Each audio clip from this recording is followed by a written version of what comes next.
ठीक। अच्छा, देश में तेल और गैस की किल्लत को लेकर जो अफवाहें फैलाई जा रही है उससे लेकर प्रधानमंत्री नरेंद्र मोदी ने ये बड़ी बैठक बुलाई है। पीएम मोदी आज शाम 6:30 बजे देश के सभी मुख्यमंत्रियों से तेल और गैस को लेकर रिपोर्ट लेंगे। पीएम हर राज्य के मुख्यमंत्रियों से पूछेंगे कि उनके राज्य में कितनी तेल है, कितना गैस है, इसका स्टॉक कितना है और कितने की और जरूरत है। उसके मुताबिक सप्लाई चेन को दुरुस्त किया जाएगा। बैठक में सभी राज्यों के सीएम हिस्सा लेंगे। सिर्फ जिन 5 राज्यों में चुनाव हो रहे हैं यानी कि असम, बंगाल, तमिलनाडु, केरल और पुडुचेरी के मुख्यमंत्री इसमें शामिल नहीं होंगे। चुनाव आचार संहिता की वजह से यह निर्णय लिया जाता है, लेकिन क्राइसिस का यह दौर है और अफवाहों का बाजार गर्म है। देश में तेल और गैस की किल्लत को लेकर अफवाह फैलाई जा रही है।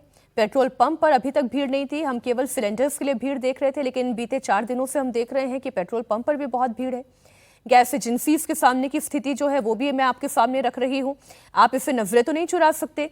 अब ये किसी भी कारण हो रही हो, पैनिक की वजह से हो रही हो, जो मुनाफाखोर बैठे हुए हैं उनकी वजह से हो रही है, कारण दोनों हो सकते हैं। सरकार लगातार समझा रही है कि तेल और गैस की किल्लत नहीं है, लेकिन फिर भी अलग अलग शहरों में कहीं पर सियासत है, कहीं पर कालाबाजारी है, कहीं पर होर्डिंग की मानसिकता है, उस वजह से ये हो रहा है।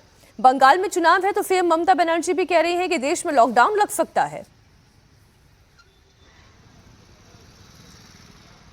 এই মোদিজি প্রধানমন্ত্রী হবার আগে যিনি ছিলেন তখন গ্যাসের দাম ছিল 400 টাকা, এখন সিঙ্গেলটার দাম হয়েছে 1100 টাকা আর ডবলটার দাম হয়েছে 2100 টাকা।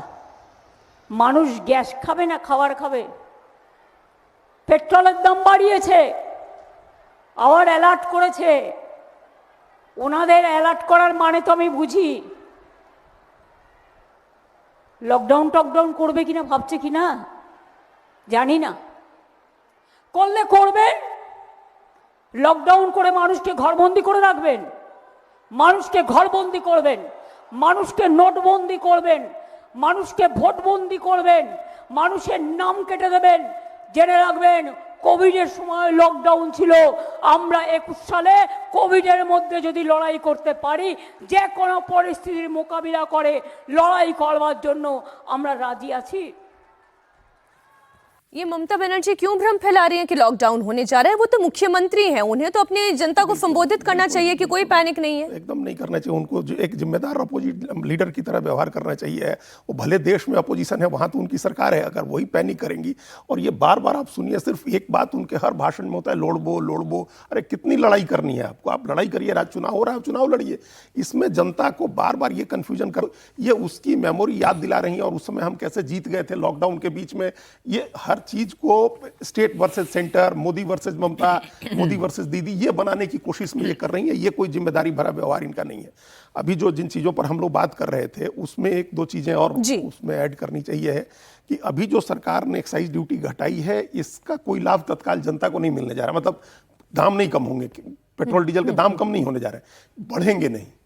ये एश्योर कर दिया गवर्नमेंट ने कि दाम अभी बढ़ने की जो स्थिति बन गई थी कि ना कि इतना महंगा हो गया क्रूड, तो उसमें कीमत बढ़ सकती है, वो बढ़ेगा नहीं। और प्रधानमंत्री जब बात करेंगे स्टेट्स से, तो स्टेट्स जरूर इस बात पर रेसिस्ट करेंगे। आप देखिए, स्टेट्स के पास टैक्स है नहीं ज्यादा, उनके पास जीएसटी है। जो जीएसटी आता है वो भारत सरकार वसूल के देती है उनको, उनका हिस्सा।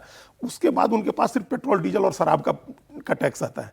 और सबने इतनी फ्री की स्कीम शुरू कर रखी है कि फ्री की स्कीम चलाएं या पेट्रोल डीजल और शराब पर टैक्स घटाएं। ये बड़ा एक बड़ी चुनौती का मामला है, इसको निपटाएं अगर ये, तो हमेशा के लिए चीजें निपटे। देखिए, कोविड जैसा वो बहुत बड़ी महामारी थी, उससे भी भारत लड़ सका इसलिए क्योंकि मैनेजमेंट सही था। इस बार ये युद्ध भारत तो नहीं लड़ रहा है, लेकिन इस युद्ध का असर भारत पर जरूर आ रहा है। इसे भी इसी मोदी मैनेजमेंट के जरिए लड़ने की कोशिश की जा रही है। इसलिए आज शाम की मीटिंग पर हम सभी की नजर रहेगी कि मुख्यमंत्रियों से क्या चर्चा होती है।